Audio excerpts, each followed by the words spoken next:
Good afternoon to all. I'm Stefanos Polizoidis, Dean of the School of Architecture, Notre Dame. It is a very rare pleasure for all of us here to welcome home Michael Manfredi.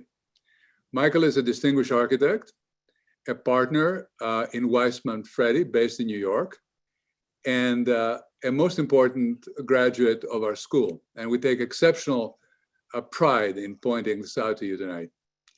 He will be discussing many of his recent projects that are conceived in the multidisciplinary ways in which his firm is practicing, and which has placed them through this approach at the forefront of architectural design that defines architectural practice as a relationship between landscape, architecture, infrastructure, and art.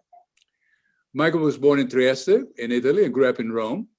He completed his Bachelor of Architecture at the University of Notre Dame and his Master's at Cornell, where he worked under Colin Rowe. He has taught design at many exceptional institutions: Yale, the University of Pennsylvania, Princeton, the Institute in New York, Cornell, and most recently Harvard. The work of Weiss Manfredi has been exhibited and published extensively, most recently at Modern Art and at Harvard, and at Venice Biennale. And their most recent book, Weiss Manfredi's most recent book, which is called Public Natures, which we should all have a look at, is recently also published by Princeton University Press. Again, it's a huge pleasure to be welcoming home, Michael. Welcome, and the place is yours. Thank you very much. Thank you for your various lovely introduction, and it's very gracious, and I'm delighted to be back here, at least virtually. So perhaps I'll share my screen and see if we can start without a hitch. And hopefully everyone can see the first slide. I think I put these two cities together because obviously Marion Weiss and I practice in New York, and New York has been, as a global city, extremely important as a way of forming the kind of crucible of ideas that have formed our practice. And then, of course, you'll recognize the image on the right, which is Rome at night. And I think seeing it as a contemporary city is very important. It's a city that I grew up in, and I think in a way owe a great deal of debt to the education at Notre Dame, and in particular to my stay in Rome, where I think I formed a set of relationships and friendships that are with me to this day. I think the things that have, in a way, been part of that Notre Dame education, and certainly as a child, is the sort of realization that Rome isn't about buildings. It's not even about piazzas. It's really much more about a network. And the way to translate that network, or to think about that network, is something that still engages me and engages us in our practice. And similarly, I think it was my understanding through Rome and through visiting, in this case, Villa d'Este, Villa Lante I could mention as well. I used to play as a child in the Villa Giulia, and I think the relationship between architecture and garden to city is still extraordinarily important. The other area that I find incredibly, I guess, revealing, reassuring, is the sense that in Rome, the idea of time and the idea of the creation of an urban fabric over time as a set of responses, a kind of call and response, is, I think, increasingly relevant. And this whole idea of nodes and networks is something that is as contemporary today as it was then. And I think the ability to return to Rome, in this case, through the generosity of the American Academy, gave me a chance to be a student again, to kind of remember what it was like to be in Rome. And in this case, to redraw the Spanish Steps, which I think both my partner and I see as incredibly fresh, incredibly modern, a kind of sense of it being an essay in the choreography of topography. So these drawings are just personal studies that are attempts to kind of look at this incredible work of infrastructure, incredible work of art, incredible work of architecture. The sort of hybridity of it is what is extremely contemporary. Similarly, the idea of movement, and the lecture is called Lines of Movement, the sense that movement and seduction are inextricably linked. The sense that the ground and sky, the idea of the silhouette, the topography of a building are also inextricably linked. Which brings us to this particular moment, this very challenging moment, a moment of extraordinary ecological challenges. And I think we're reminded of the importance this particular moment has in being a designer. In a way, it's perhaps a call to arms.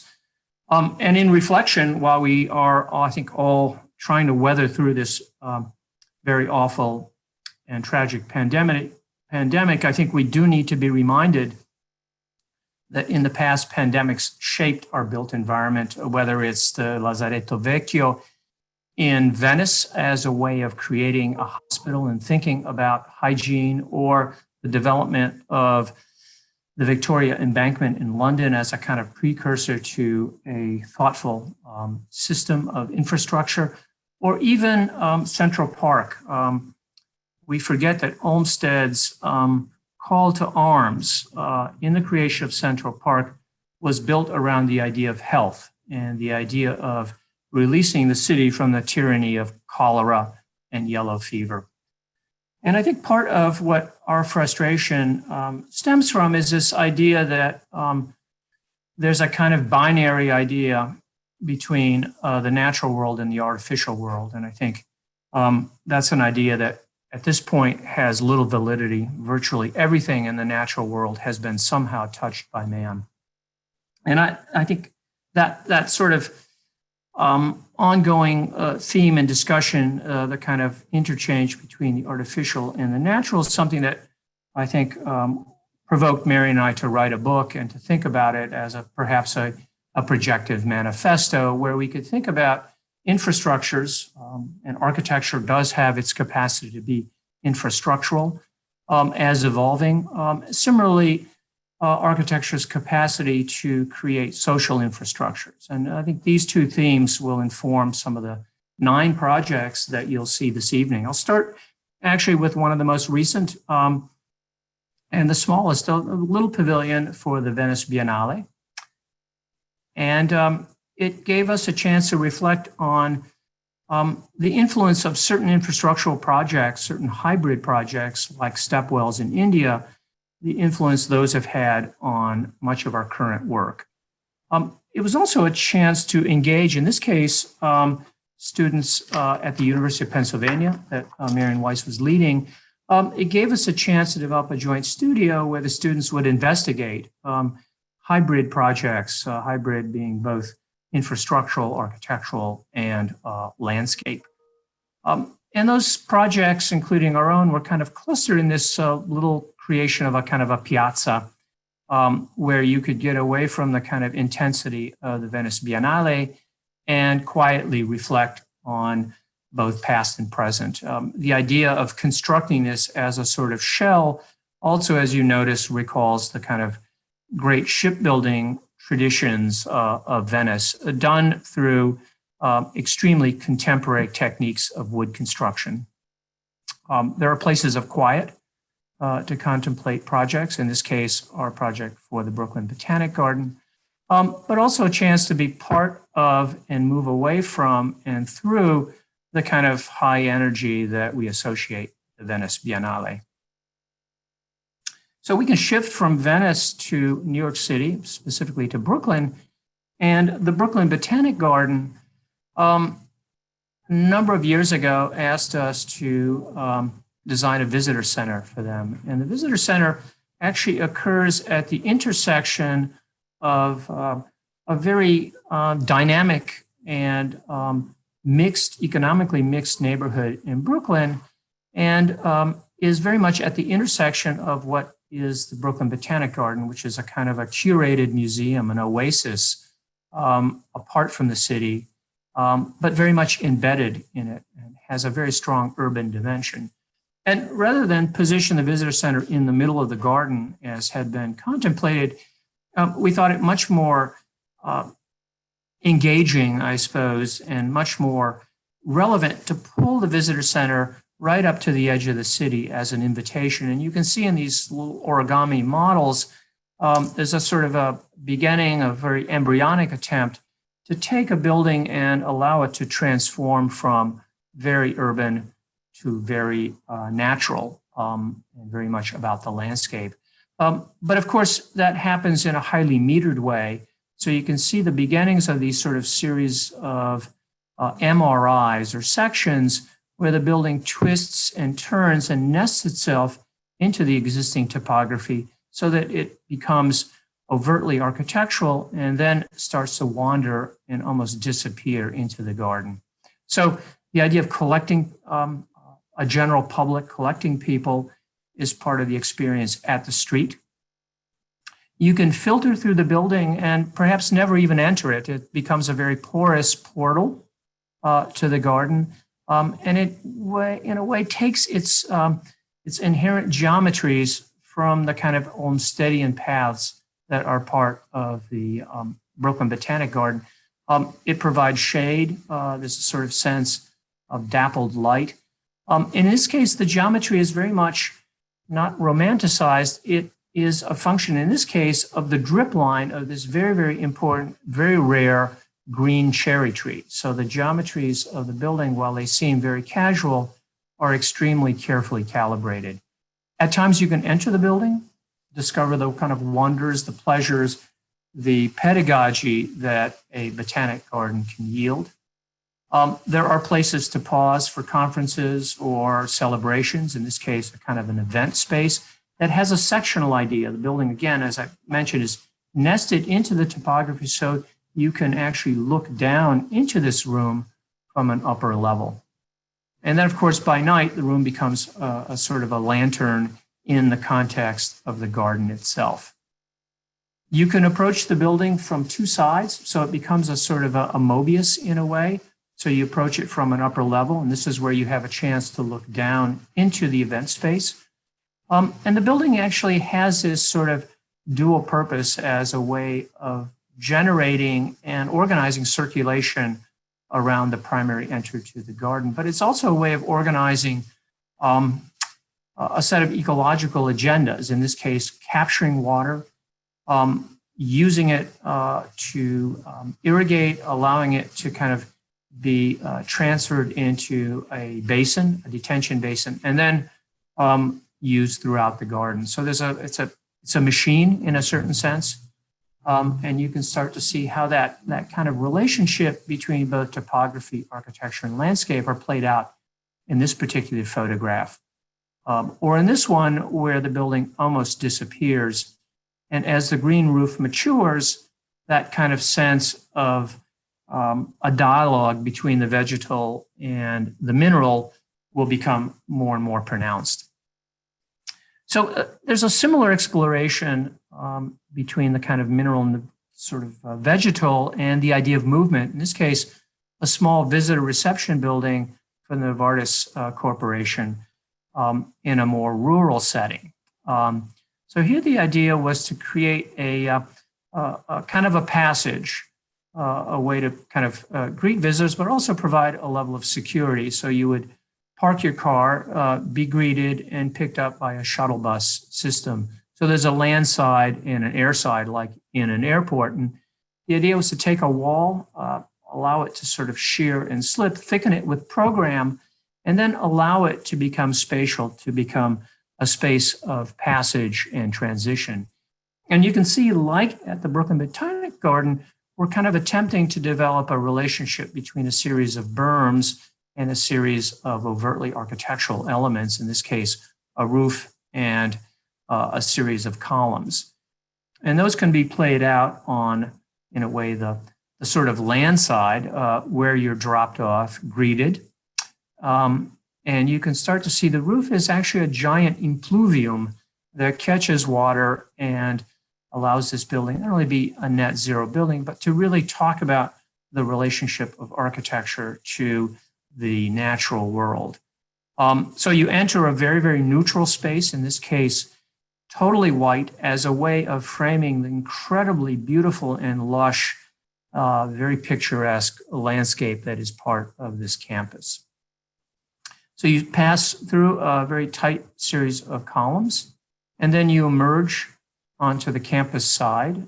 You can also have meetings in this particular pavilion. And then you can start to see how it slowly sort of dissolves and becomes a fence that marks the inner sanctum of this campus precinct. By night, the kind of slightly canted roof sort of has a lightness to it, and it's uplit, so it becomes a sort of a celestial soffit. It marks the entry without the need for overt signage. So the idea of marking an entry, creating a place, is very much at play at the Singh Center for Nanotechnology at the University of Pennsylvania. And here the task was to design a nanotechnology laboratory in what was called a kind of science district of the campus, a rather bleak, I don't think I'm being too ungenerous, a rather bleak part of the campus that had none of the kind of character, none of the pattern, the network, in a way, that you associate both with the very sophisticated plan of Philadelphia, Penn's plan for Philadelphia, this kind of checkerboard, or the University of Pennsylvania's plan, which is this sort of alternating set of open spaces that are approached. So our site is sort of identified by the red oval and is very much at the intersection of the campus and the city. Often conventional labs are pushed away. They're very anti-urban. They're enclosed, very hermetic. And the idea was to take the lab and kind of spin it around, twist it, and allow it to create a courtyard, to create a mini campus quad that would be public. And I think that's probably one of the things that we're most proud of, is to take this very, very hermetic building type and give it a much more public dimension. So you can see here on opening day a number of years ago, the sense that the building's pushed back, but there is a kind of quad, an invitation to either linger, open to the public, or perhaps enter the building. And now the landscaping, the kind of black locust trees, have actually matured, so there's a great deal of shade in this courtyard. You enter the courtyard on the oblique, so the kind of perspectival quality is enhanced, and enter into a 3-level lobby, really a kind of a portico that becomes a semi-public space. It becomes a sort of a filter between the energy and the openness of the city and the green, and the much more private labs that are marked by this sort of saffron-colored green, yellowish glass, orange glass. So you go from the very green courtyard to this saffron-colored glass as a transition. Because of the electromagnetic interference that elevators have, they're pushed to the edges of the building, so the stairs become much more important. And in a way, this is a bit of a nod to the Spanish Steps, where the steps themselves become places. In this case, the landings become small rooms, little balconies that allow researchers, students, the general public to linger as you move up and through. So the sense of movement, the idea of topography finds its way in this very dense, very vertical space that then brings you as a kind of as a circuit, as a promenade, up to the most public part of this laboratory complex. And here, this room enjoys views both of the city and the campus, and it becomes, in a way, the sort of elevated forum for the building itself. At night, it becomes a sort of very clear, iconic beacon, so that the sense of the kind of the laboratory opening itself up, opening its gifts to the city, we hope is evident, and particularly true when there's a conference occurring in this space. So you can start to see this is a laboratory that has a very, very active and dynamic life by night. So it was very important for the building to, in a way, open itself up and reveal the workings of this incredibly precious and highly refined branch of science.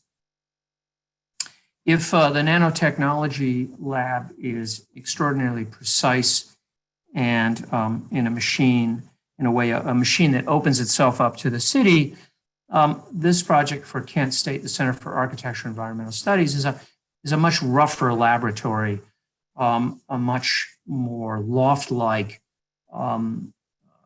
tough kind of building. And we positioned it and stretched the building out as much as we could, took the rectangle of the building and stretched it so that it would start to acknowledge the kind of this very awkward transition between the campus itself and the emerging town of Kent, which is a small but very active little city. So the idea of dragging the campus a little closer to the city that is, in a way, in its embryonic state was extremely important. So we took the idea of a loft, which is infinitely flexible, and started to think of its internal topography so that it would have a series of trays that would allow different design groups, different research groups to coalesce around projects rather than around your particular year in school. So the idea then is to take the sort of elevated lofts and use them as a kind of a cap to a very public street. So you can toggle between being inside and outside in what is actually a truly public street. So you can see the cafe, gallery, gallery lounge, gallery library descends as the topography drops off. And then the studios themselves ascend to create a kind of new and artificial topography. And that sectional idea is marked very much on the surface of the facade of the building. The glass faces north, so we have an opportunity to kind of capture the very even and gentle north light. And the campus is also brick, so it was an opportunity to kind of play with the idea of a brick structure and to think about it in novel ways. Here's the street. It's a street that is used both by citizens of the town as well as students of the campus. And it's seen as a kind of very much a place to see and be seen. But from that street, from the kind of cafe, effectively, you ascend to a kind of a piano nobile. And that piano nobile allows you effectively to see almost every program that is in this school, from construction management to architecture to environmental design, landscape design. The school, of course, has never looked this neat.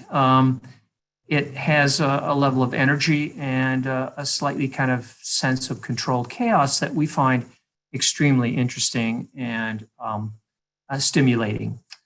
On the other hand, the library is a very quiet place, and the library is placed closest to the city.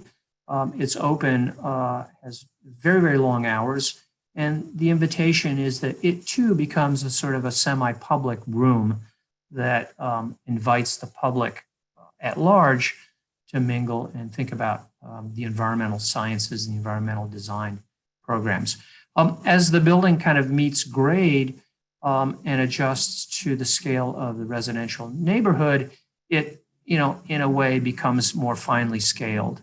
And just a little discussion about the brick. One of the things that we found extraordinarily rewarding was the opportunity to work with very, very local brick manufacturers, in this case, Belden Brick. And this is a very old beehive kiln that produces brick that's very idiosyncratic, that a lot of contemporary buildings tend to shy away from. And we love the idiosyncrasy of this particular brick, and the clay is actually local too. So we were interested in a custom mold that would allow a series of brick verticals to kind of project out from the surface of the building and provide a level of tactility, a kind of an invitation to touch, to find your place along a surface of a building. And I think the role of touch and the kind of haptic realm is something that perhaps we can talk about a little bit, but it's increasingly important to us and our own work. These verticals also become shadow catchers. So in a way, the building becomes a meter, a kind of a clock to register the different times of day, the different times of scale, perhaps, and different ways in which the building might be inhabited over a 24-hour cycle. That kind of idea of inhabitation occurs in New Delhi on a very, very different kind of site for the U.S. Embassy. And this is a work very much in progress. So I'll be sharing work as if I were perhaps back in school. India is an extraordinary country and unbelievably rich, both in its music, the culinary arts, the visual arts, its architecture. And here was a sense of trying to build on this incredible tradition that goes back thousands and thousands of years, and then most recently had been reinterpreted by Lutyens when India was the crown jewel in the Britain's empire. But I think what really struck us is the sort of relationship between architecture and garden, particularly Mughal gardens. And that relationship also allowed us to build on what was one of the, I think, probably one of the more influential chanceries built. So this was Edward Durrell Stone's chancery on the grounds of the U.S. Embassy. And the task was really to build a series of new buildings and ultimately reconnect to this chancery. So this was the chancery on opening day, and it was an attempt for modernism to kind of reconcile its role in a very different country with a very different kind of climate. But it was also a very important building in the history of globalization and the history of the United States' position in the world. And almost every president, I think, in this case, Obama has had an opportunity to visit this particular embassy. So it's been extraordinarily important, not only architecturally, but also in the world of diplomacy. So you can start to see the little, in the lower left, the kind of temple building that is Edward Durrell Stone's initial chancery. That the embassy had grown over time, and in a way the landscape never quite was developed to the degree that it should have. So we're adding several buildings, and the idea was to sort of think of the generating idea as a kind of a green carpet, a tapis vert, that would be the organizing element that would connect both new and old. So there are two new buildings. The building closest to us is a kind of a chancery, and the other building is a support annex with additional offices. So ultimately, over 20 years, this project will be built out, and you can start to see the beginnings of this very, very important green connective garden that builds on the tradition of India. The other tradition of India and its kind of historic legacy is the idea of walls. Walls become very important, not only in the context of an embassy, which for reasons that are too complex are often seen as fortifications, but here in India, there was an opportunity to think of the wall as a welcoming device, as a way of talking about different zones that have different levels of ceremony. So in this case, this is the zone where folks are invited in to process visas, to meet dignitaries. Then there's a kind of another wall, a kind of ring that establishes a further level of kind of protocol and ceremony. And then finally, the kind of entry lobbies are the most articulate, and those provide transitions between the kind of garden entry, the wall at the perimeter, and then the most sacred of the interior spouts of the embassy. We're also very intrigued in the role that the garden plays. So here we can enter under a series of Dolonix trees that are beautiful flowering trees, and they make a kind of a portico that mitigate not only the kind of quality of light, bring the temperature down, India being a very hot, humid country, but also provide a sense of protocol, a sort of introduction.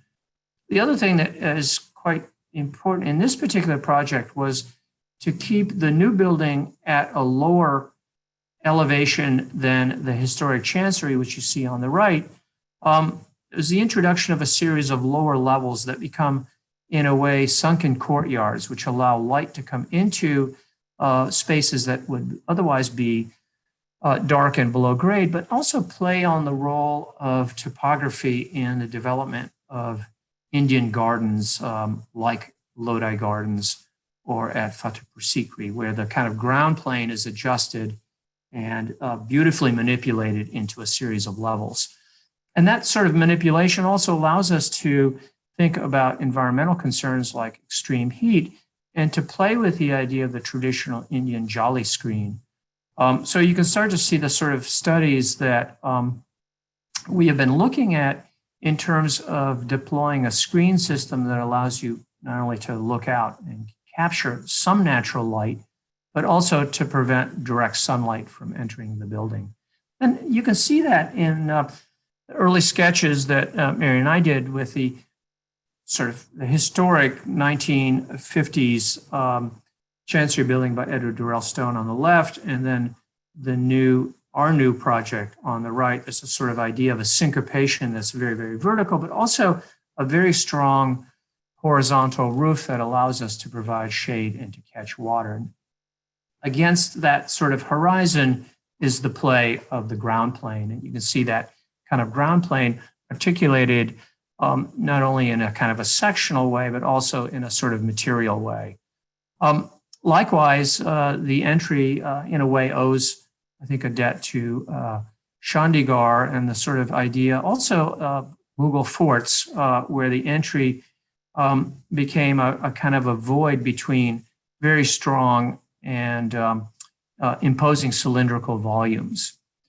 The idea of catching water, also using it as a very thin sheet, again, for evaporative cooling, provides not only a sort of a kind of idea of a highly reflective surface, but also gives a sort of an environmental advantage to being outside.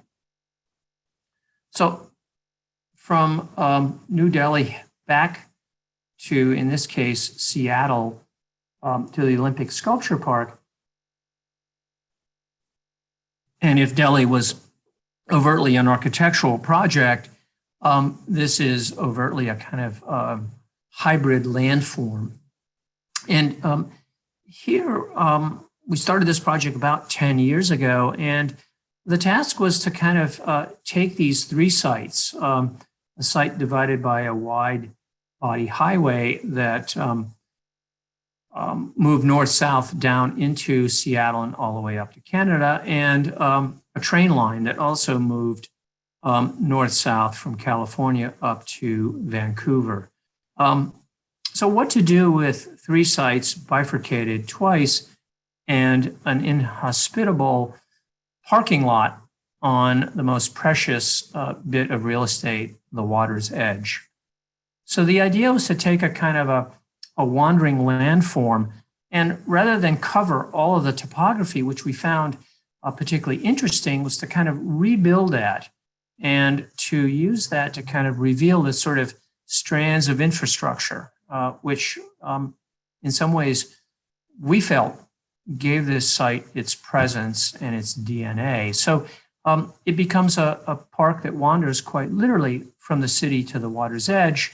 and plays with some of those early lessons in Rome and in gardens where the kind of idea of perspectival convergence is such that finite landscapes, in this case, only 8 acres, can seem much more infinite by virtue of framing up distant views. And the idea of a kind of hybrid project that's hard to define, is it architecture, is it landscape, is it landform, is it infrastructure, is something that continually, I think, fascinates us. And this idea of this being a hard-working project insofar as it reclaims salmon habitat, captures water, and also provides settings for art, something that the simultaneity of these elements is something that I think was extremely important to us. And the sort of sense that landscape is this passive, mute material is, of course, completely untrue. And here the kind of ground plane is heavily engineered, heavily layered, heavily designed, heavily shaped to accommodate infrastructure. This caps a brownfield site, so there are monitoring wells. And then there are a series of landscapes that recall the different typologies, the different landscapes of the Pacific Northwest. And they, in turn, provide a series of rooms and settings for art. So here you can start to see its kind of its embedment into the city itself, its connection along the waterfront to a pre-existing park that had been, in a sense, orphan and disconnected to the city, so that the infinite idea of this finite 8 acres would be stretched and reconnected to a continuous waterfront. The kind of grasses change color depending on the season, so there's a sort of sense of change and dynamic. And that sense of change and dynamic, I think, plays out in the construction of this park, where here we were able to use approximately 200,000 cubic acres of earth that came off of a very recent and contemporary construction site for the Seattle Art Museum, and move them a few blocks south, thereby avoiding the huge environmental costs of importing this much soil. So the idea was to rebuild a topography that had been there, and the gift of using some current sites that were current to this construction was, I think, a very important ability for us to balance, cut, and fill. In an effort to keep construction costs relatively moderate, we were very interested and worked with a brilliant set of civil engineers, MKA, to come up with what is otherwise known as mechanically stabilized earth. It's highway construction, and these precast panels actually use sand that is local to this area. So when you go to the beaches, it has the same kind of patina and the same chroma. So these large retaining walls, in some cases, they're very, very small. They're only 42 inches high. At other times, they're 20, 28 feet high, are used as a sort of a plinth. The idea of the plinth becomes a setting for art, but also the kind of horizontality allows us to frame the views of the dramatic silhouette of the Olympic mountains that you see framed here as they kind of emerge from the fog. And the idea of the building dissolving, having a sectional relationship to the topography was also important. You couldn't quite tell, or we hope you can't tell, where the building stops and the landscape starts, or where the landscape stops and the building starts. And you can see that kind of sense of unfolding also works in the deployment of the architectural elements of this particular project. There's a kind of a sort of a cut and shift, both in plan and section. This becomes a kind of a Kunsthal for all sorts of activities and changing art programs. In this case, the very first art piece was by a Mexican artist, Pedro Reyes, who did this very interesting and beautiful mural, and then these sculptural pupelas that you can crawl into.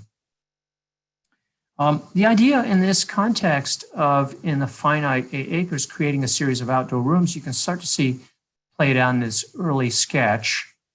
And that then becomes a setting for this very beautiful series of Corten sculptures by Richard Serra, actually a suite of 8 extraordinarily beautiful sculptures that sit essentially in their outdoor room. And there's a kind of a call and response between the sort of horizontal plane of the pavilion itself and these very soft, undulating vertical surfaces of this Richard Serra. And that amphitheater also becomes a setting for informal performances, informal settings, in this case, summer festivals that occur in Seattle during the summer season. So there's a sort of sense of architecture accommodating, in this case, unexpected and improvised events that we're quite excited about as a way in which architecture can start to work. We're now standing dead center, actually, over the highway, and in a way, the city almost disappears, and the park, in a way, hovers over this little piece of infrastructure. And you can see that played out in an early sketch where, rather than an overt bridge, we wanted to privilege the horizontality of the park as a setting for art. And it's also an opportunity. We always joke that whoever drives by, whether they care about art or not, have participated in this incredible cultural gift to the city that the Olympic Sculpture Park is. And you can see that point. In fact, that little spot is very heavily worn in the grass, and you can see it. It becomes an opportunity for all sorts of photographic events and selfies. So it's kind of interesting the way urban appropriation starts to occur on a project over time. This was taken about 5 years after the park opened, and you can start to see the landscaping mature. We're particularly also interested in how architecture can accommodate different constituencies. In this case, we had this sort of dramatic cantilever that we thought was important as a way of looking at the Olympic Mountains, but it turns out the sort of incredible constituency of train watchers gather here and spot trains as they move up into Canada. So the surprise of seeing trains slide through for us, in a way, is a way of thinking about them as mobile sculptures. And you can see the throw fence, which is a protective fence, was developed by the sculptor, the artist Teresita Fernandez, to make a beautiful kind of artistic set of almost stained glass windows against which you can see both city and waterfront.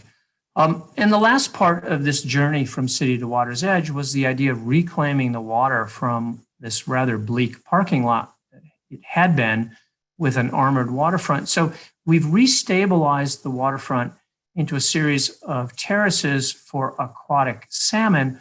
Above that is a kind of continuous promenade and walkway for bicyclists and joggers, which then terminates into this highly engineered, it looks completely natural, but this engineered waterfront, which is the first place where you could then reconnect the city to the water's edge and actually put your feet in the water.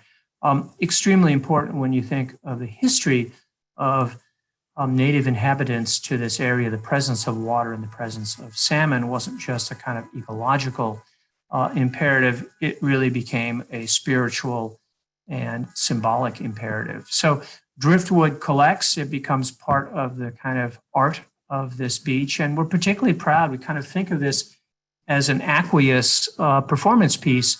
Salmon habitat has returned to this part of Seattle. And in some ways, this is a kind of hidden water garden that we're particularly happy about. So here you see the park on opening day about 10 years ago. Getting back to the issue of design and the pandemic, what has happened is that the park has remained open during COVID and has become a setting for people to get out of their apartments, a setting of respite and solace. And I'll return to that that idea in another project, but the sense, again, of design being a response to horrific catastrophes is something that we as architects need to, in a way, engage in very significant ways. So the semi to the last project is, again, very current. It's to reimagine the La Brea tar pits and the Page Museum in Los Angeles. So this is the site near the LACMA Museum. This is actually an active paleontological research site. These are tar pits covered by water on Wilshire Avenue. So what's particularly intriguing is the kind of presence of the past in a city that claims to be all about the future. And this is still probably one of the most vibrant, active, ongoing paleontological sites. And again, this sort of the surreal of the city of the future, very much on this site embedded in the past. And as many of you know, Wilshire Boulevard has an extremely important role in the city of Los Angeles in terms of connecting downtown LA and the various districts of LA down across and into Santa Monica and the Pacific. So in a way is the main street of Los Angeles. So here we can see the site a little bit closer in our kind of powers of 10 exercise. We can start to zoom in and start to understand the relationship between the Page Museum, which is that square building which needs to expand, and the park, Hancock Park, which is extremely important. So here's the current site. It's very desolate, extremely hot, very arid, extremely inhospitable. So I think the question was how to think of the latent opportunities, these highly diverse, different latent opportunities, and how might they yield a kind of coherent design. So we started by looking at the site as a tripartite arrangement. The active research sites made for a district of research and revelation. Page Museum and this open space became a gathering place for the community. And then along the edge of Wilshire, we were calling this spectacle and urban fictions. And that started to play into this kind of triple Mobius that would, in a way, link all three of these disparate parts of the site without losing their kind of, each of their unique identities. And you can see that played out in the competition drawings here in this particular site plan. We've actually taken the Page Museum, expanded it and slipped it, so you can see that in the upper right-hand corner. Shade is extremely important. There's a whole idea of shade equity and providing shade as you stand, perhaps waiting for a bus along Wilshire. The idea in some cases of providing walls that frame views. Sometimes walls become gifts in a way. So we're interested in that kind of aspect of framing the perimeter of this, providing a kind of coherent spatial experience, but also seeing how each of these different districts could be somewhat different within the context of this sort of continuous triple Mobius. There are places of quiet where you can be immersed in this case, active paleontological research sites. So as paleontologists are digging, you can be an active participant, as you do now, but in a much more coherent way. We can reveal a collection, so you can start to see the expanded museum, this sort of giant vitrine, which allows skeletons to be hung so that they're displayed to folks that wander by, perhaps not particularly interested in the science of paleontology, but perhaps might be seduced into seeing it in a slightly different way, perhaps a more mysterious way. And the idea of taking, in a sense, this opaque box and retransforming it into something a little bit more luminous, both by day and by night. And again, playing into the kind of spectacle that we think of as LA and the particular climate that we think of as being part of LA and being part of, in a way, returning this site to the urban fabric that is emerging along Wilshire Boulevard. So the last project I will share this evening is Hunters Point South Waterfront Park, just second phase, just completed. This sits in a very prominent site in Queens with extraordinary views of the Queensboro Bridge, the UN, the Chrysler Building, the Empire State Building, and this very dramatic shift in the river that is marked by the Con Ed site. It's on the East River, and like Seattle, has had a very, very almost violent set of successive histories. Back in the early 1700s, this was an extraordinary wetland. Then, of course, with the transformation of a city like New York into an industrial powerhouse, the waterfront was wiped out, used for industrial purposes, and then in the late 60s and 70s, this site essentially atrophied and became an orphan site. So the challenge was to kind of take a park and essentially treat it as a series of jewels along a necklace, a very idiosyncratic waterfront that was already pre-existing. And rather than change the waterfront edge, which would have been extraordinarily expensive, but also would have denied the kind of historic quality of this site, we decided to play up the idiosyncrasies. The buildings that you see rendered in soft gray are being designed by others. The park, in a way, subverts the typical unfortunate paradigm in this country where private development occurs first and then whatever's left over is part of a public realm. Here, through the initiative of Mayor Bloomberg, the park came first and became the driver. But I think want to return to this idea of intense climate change that we're all facing, from fires in California to flooding on the East Coast, hurricanes in the Midwest. I think as designers, we need to seize these opportunities. And with Hurricane Sandy, the sort of paradigm shift for us was extremely important.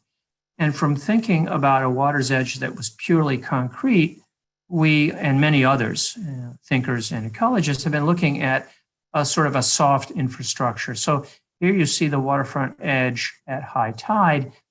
And if there's a 100-year flood, the waterfront edge becomes a kind of sponge and absorbs the water. And the formation of, in this case, the kind of landscape and the architecture is able to sort of survive and, in a way, like jujitsu, accommodate the sort of forces of flooding. So this kind of large green was designed as a giant cistern. Typically, it would be a playing field, and you could see it played out here as it would absorb water. And of course, all of the sort of folks who denied that this would ever happen, sure enough, the park was about a month shy of opening, and this waterfront was completely inundated. And what happened is the playing field is turf, which allowed the water to percolate into a giant cistern and then prevented the very destructive backlash or the water receding, so that this acted as a kind of giant bathtub and indeed proved that this kind of idea of a soft infrastructure would in fact be much more successful than the much more typical concrete barrier walls. But I think it also argues for us, and I think for all of us who have been to Rome, the importance of urban space, the importance of highly figural, highly designed open space. And in this case, this was a Bernie Sanders event. It could have been any number of events, but I think there is a hunger and a need for being seen and participating in the context of highly defined urban spaces. And that definition grows from taking the architectural elements and stretching them as much as possible to kind of create clear definitions, in this case, providing obviously shade, but also a place for water taxis. And this pavilion takes its cues from the sort of nautical construction. In this case, the pleated roof, which has structural stability, allows us both to catch water and to use it for irrigation. But on the south side of the pleats, it becomes a set of solar canopies.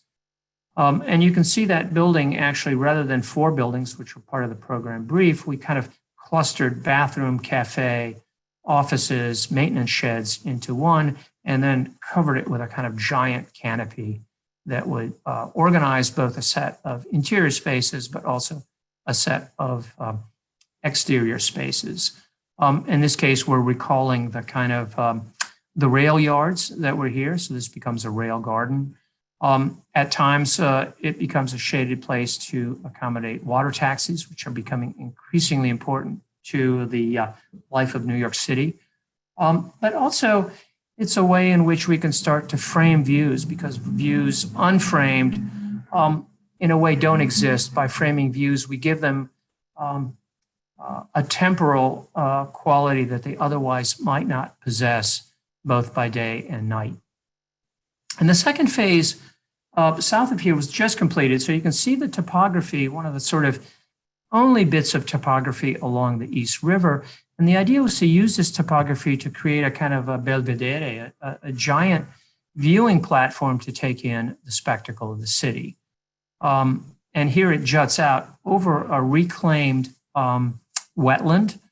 So we're sort of bringing back the wetlands that used to be there 400, 500, 600 years ago, with a piece of very sophisticated, in this case, almost boat building like construction. And you can see it here, this sort of giant platform. This is one of 4 pieces of this platform that trucked to the site, dropped on, and you can start to see that sort of arc, the sort of sense of seduction and movement that allows these sort of strands of infrastructure to kind of coexist in a sort of in a sympathetic and collaborative way.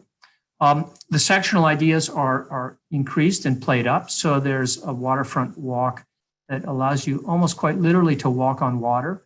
And this area here floods like a wetland. It becomes literally a sponge. Depending on the time of year and the day, it's a bright emerald green. At times during autumn, this kind of artificial island becomes, as you can see, this sort of bright russet and Corten red. There are places of quiet. And again, during the height of the COVID epidemic in New York, this park became an extremely important piece of real estate for communities that didn't have the luxury of private yards, private gardens, private terraces. So families came here to get away from the pressures of being essentially quarantined, and it became an extremely important little piece of open space. So I'll close with a film, which I hope the sound will work. We'll start to see the park as it's used, the sounds.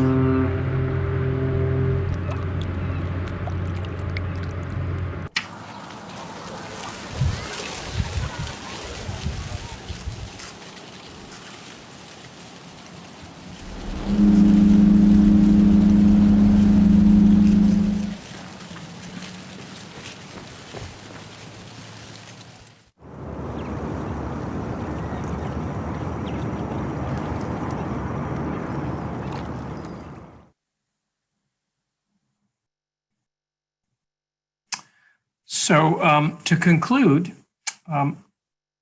in this uncertain and certainly unstable time, it's important to be reminded of architecture's optimistic capacity to create new ground and to frame new horizons. Thank you.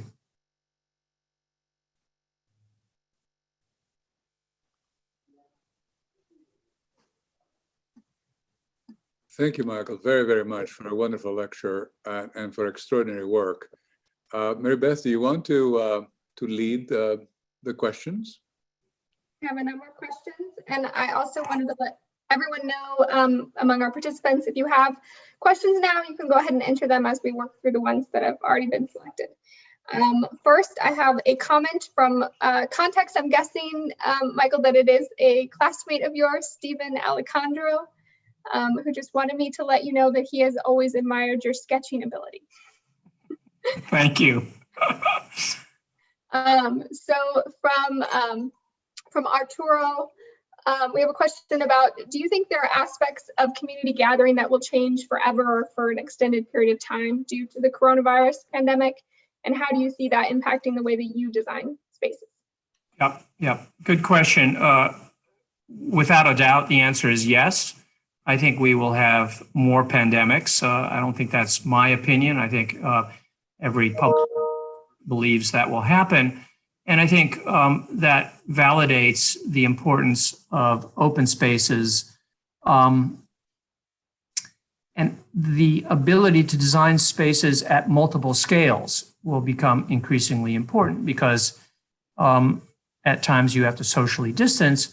But, between moments of great crisis, I think in our increasingly virtual world, the need to come together, as you could start to see in that particular political rally, will become more important. So I think the virtual world, in a way, has not condemned or rendered the physical world or the public realm obsolete. On the other hand, I think it's actually validated. Thank you. The next question is from Bill Ponko, who is a fellow alum and also has taught previously for the school. And he notes that it's very difficult to cover everything during 1 year as an architecture school. So what outside of a typical curriculum do you think that students should be striving to learn? Oh, wow. You only have 10 seconds, Michael.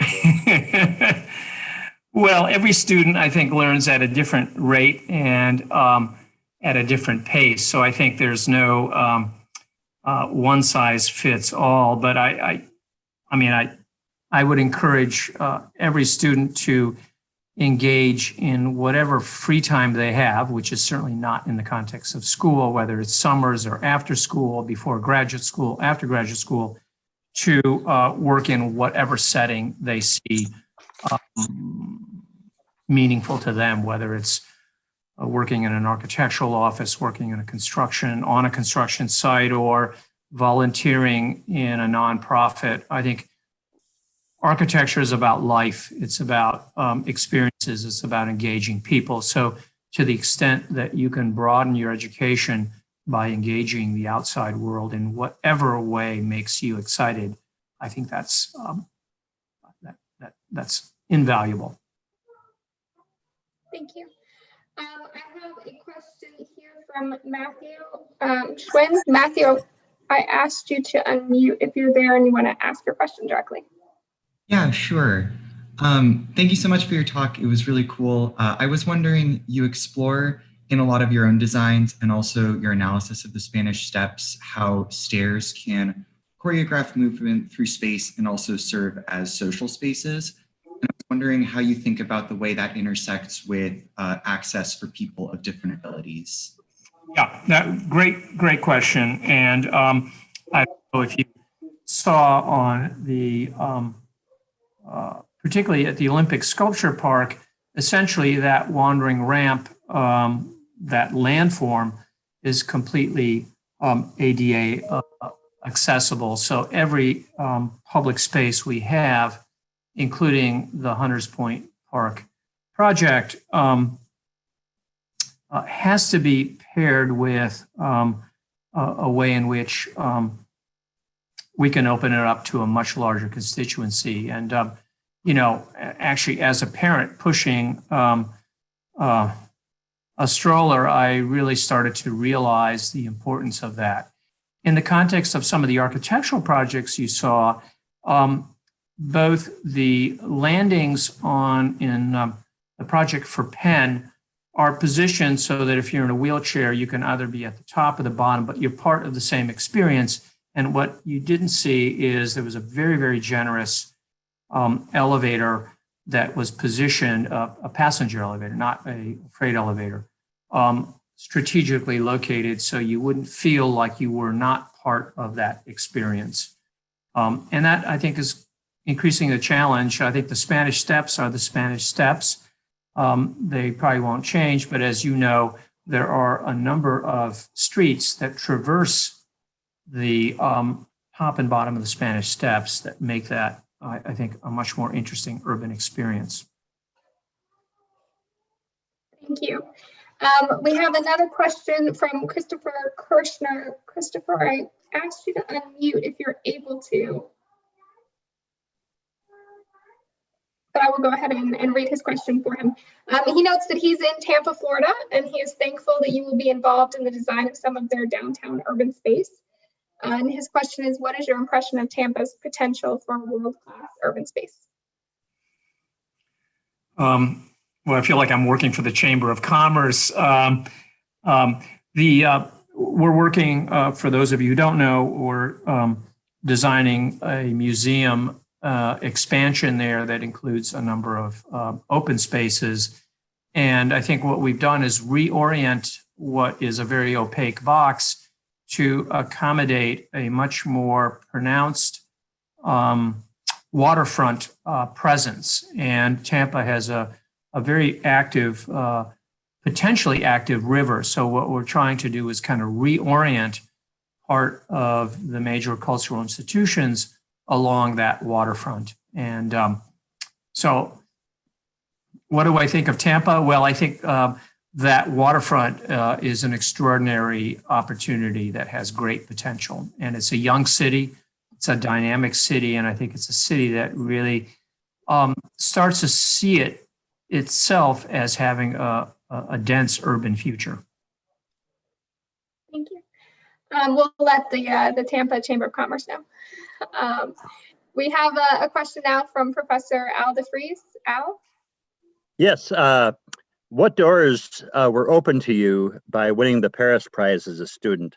I know it was such a big deal when it happened, and we are very proud of you. And you joined the ranks of Frank Montana and Bob Stoutenberg, who taught up until about the time you started school.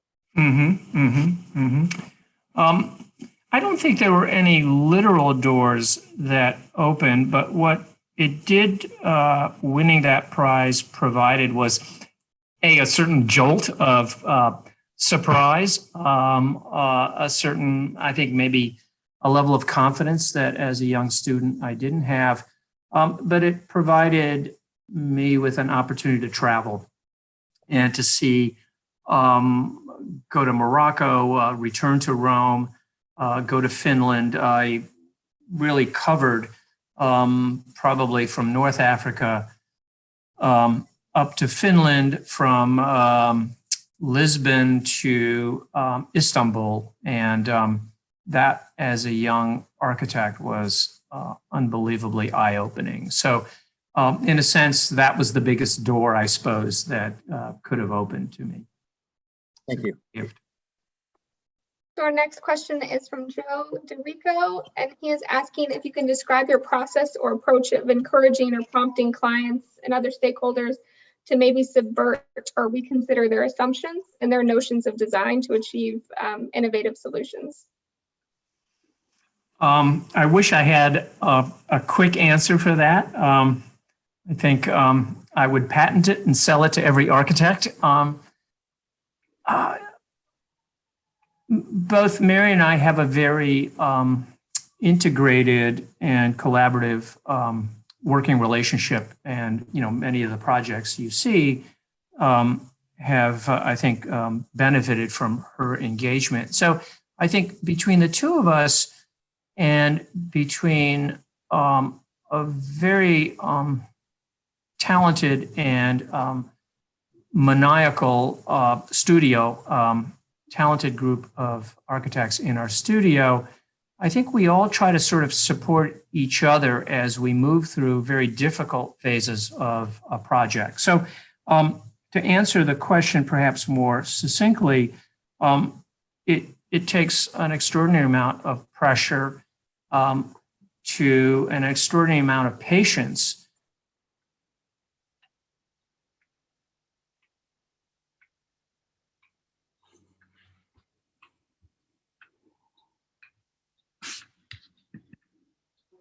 to try to get clients to settings, and there's a larger agenda. And we, quite frankly, have been fortunate.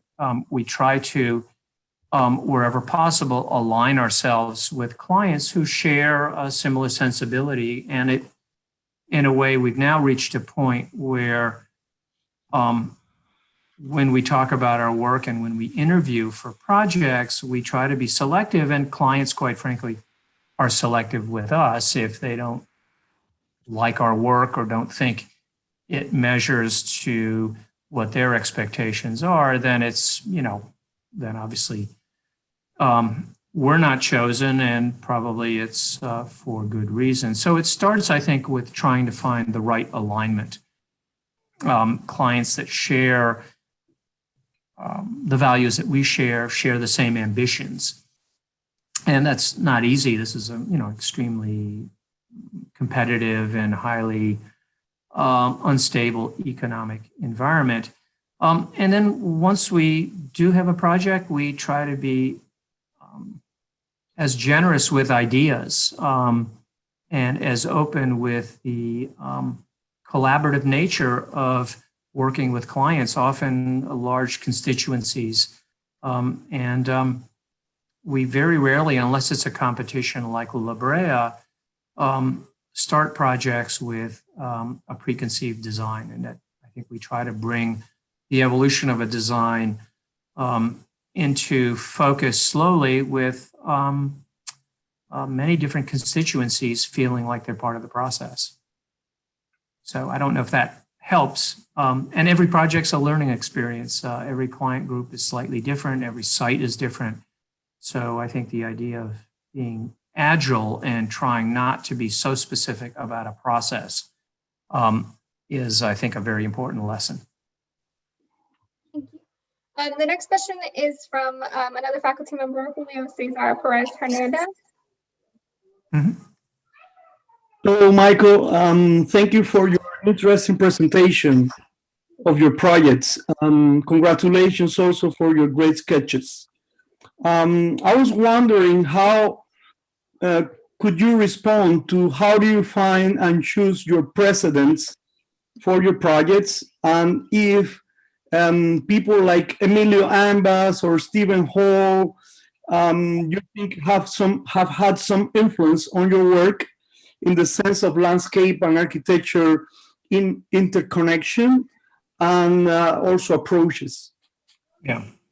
Well, Emilio Ambas, of course, I think his projects, I think, really resonate for us. I mean, we tend to look at, and although some of Stephen Hall's projects are absolutely extraordinary, we tend to look at precedents that might be of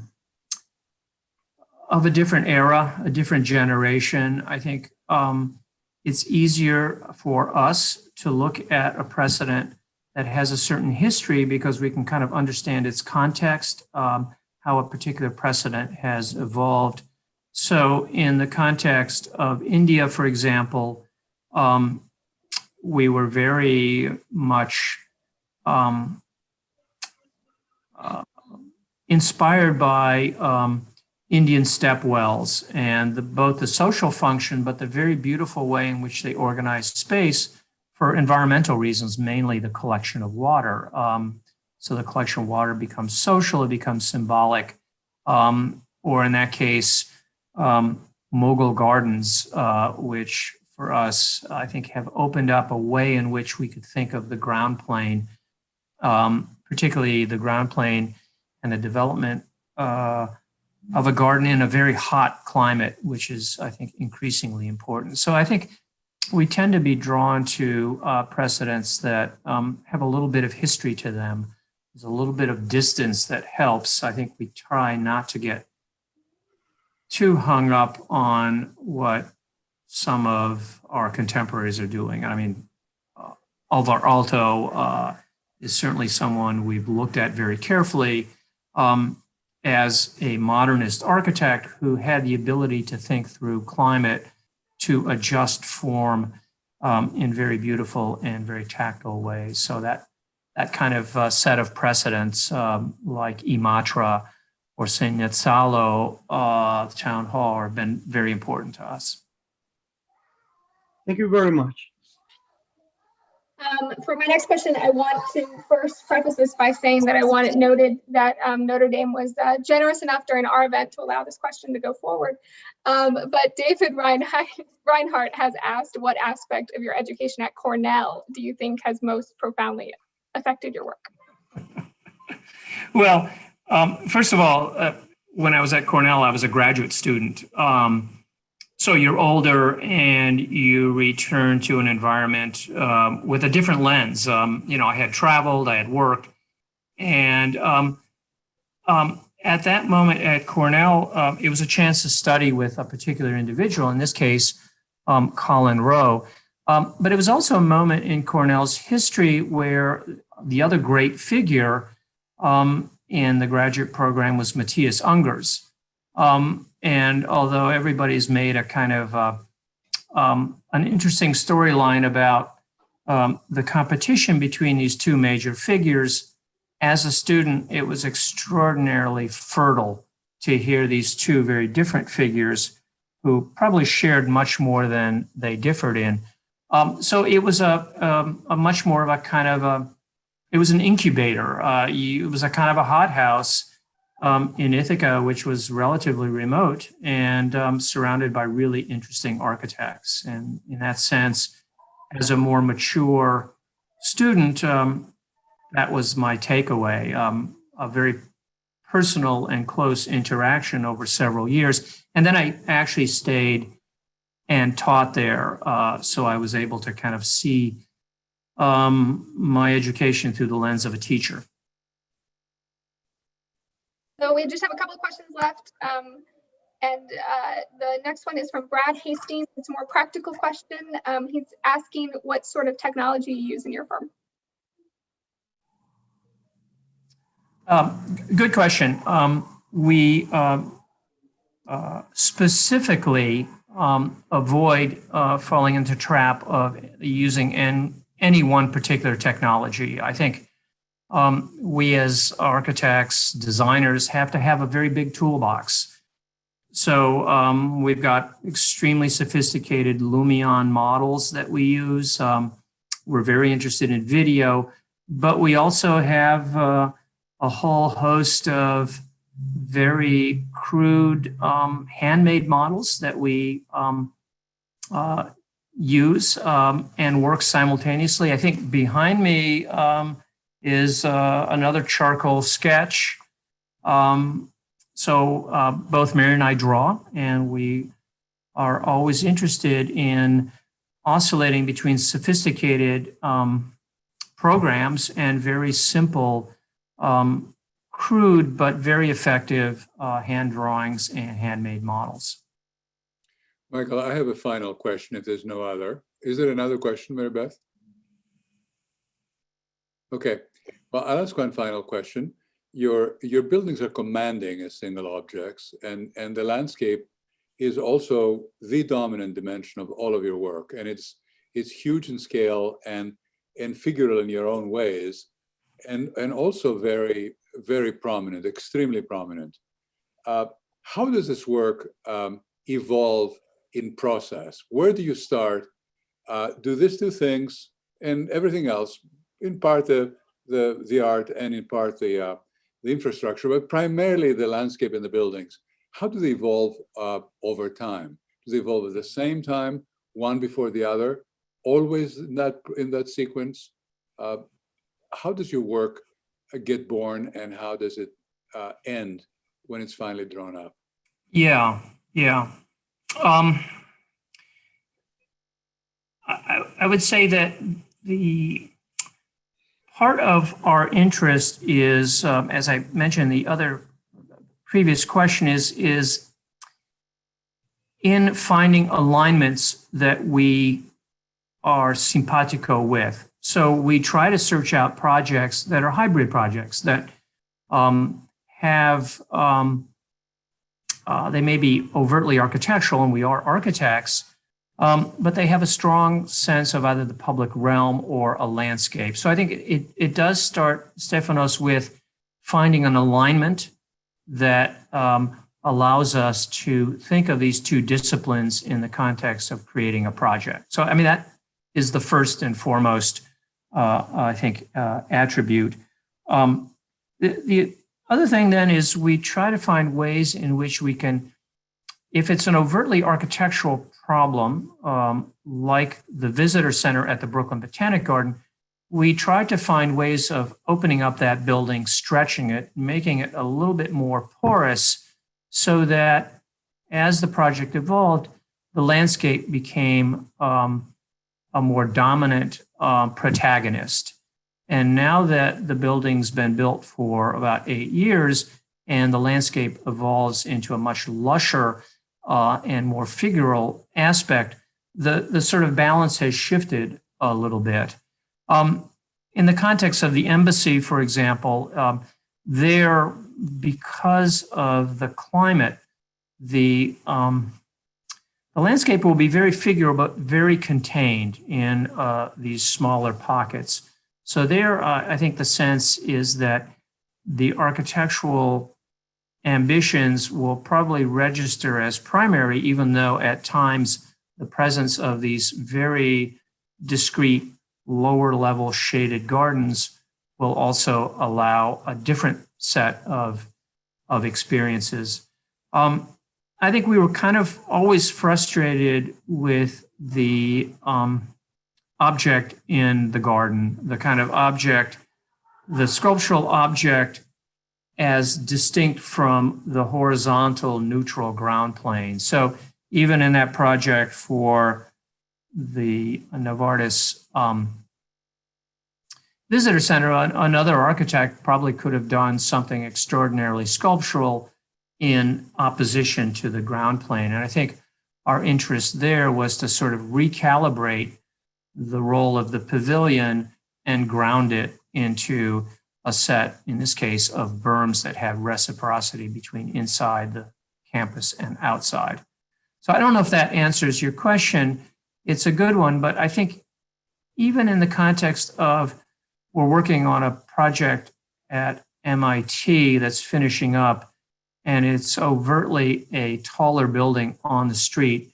What we've tried to do, and there it involves very little overt landscape, but what we've tried to do is bring the kind of material quality of the sidewalk and the street into a lobby so that the lobby feels more like it's part of the street than part of the building. Well, I think we have come to the end of this discussion. Thank you for the lecture and for your responses. We wish you the best of inspiration for the future. Congratulations for your great, great work. Thank you. We hope that you stay in touch with us, Michael. I look forward to it. And thank you for giving me an opportunity to share the work in a setting that I think has been very meaningful to me. So I leave you and look forward to staying